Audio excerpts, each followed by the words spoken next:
حضرت عبداللہ بن عباس رضی اللہ تعالی عنہ فرماتے ہیں کہ میرے پیارے حضور نبی کریم صلی اللہ علیہ وآلہ وسلم نے مجھ سے فرمایا کہ عبداللہ سن، اگر ساری دنیا والے مل کر تجھے کوئی فائدہ پہنچانا چاہیں، تجھے کوئی نفع پہنچانا چاہیں تو نہیں پہنچا سکتے جب تک اس میں میرے رب کی رضا شامل نہیں ہوگی۔ اور اسی طرح اگر ساری دنیا والے مل کر تیرا کچھ بگاڑنا چاہیں، تجھے کوئی نقصان پہنچانا چاہیں تو نہیں پہنچا سکتے جب تک اس میں میرے رب کی کوئی حکمت شامل نہیں ہوگی۔ اس لیے بھائیو، لوگوں سے ڈرنا چھوڑ دیں، لوگوں کے خیالات کے مطابق خود کو ڈالنے کی کوشش نہ کریں کہ اگر میں نے یہ کام کیا تو فلاں ناراض ہو جائے گا، یہ کام کیا تو فلاں ناراض ہو جائے گا۔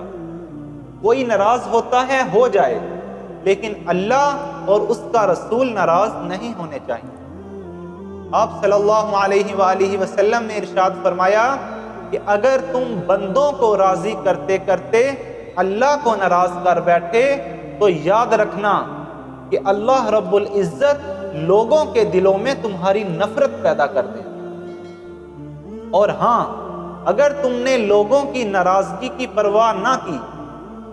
تم نے کہا کہ لوگ ناراض ہوتے ہیں ہو جائیں،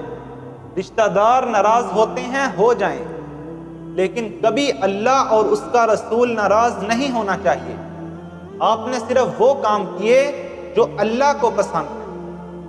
آپ نے وہ کام کیے جو محبوب کو پسند ہے، تو پھر بھی یاد رکھنا کہ اللہ رب العزت پھر لوگوں کے دلوں میں تمہاری محبت پیدا کرتے ہیں۔ تو اس لیے وہی کام کریں جو آپ کے اللہ کو پسند ہے اور اللہ کے محبوب کو پسند ہے۔ اس لیے آپ صلی اللہ علیہ وسلم کی ایک حدیث ہے کہ آپ نے ارشاد فرمایا کہ کوئی بھی اس وقت تک کامل مومن نہیں ہو سکتا جب تک میں اس کو اپنے گھر والوں سے،